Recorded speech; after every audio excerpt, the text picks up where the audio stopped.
聖經羅馬書7章24節，保羅話：我真係苦啊，誰能救我脫離這取死的身體？我相信弟兄姊妹都有咁嘅感覺。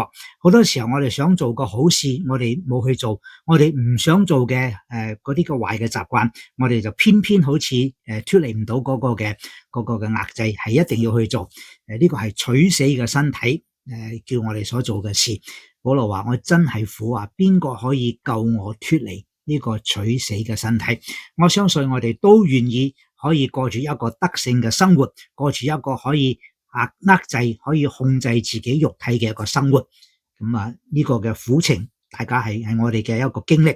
但係感謝神嘅恩典，喺羅馬書第8章嗰度咧，就開始話俾我哋聽，靠住耶穌，靠住聖靈，我哋就可以得勝肉體，好得無比。我係鄧英善牧師。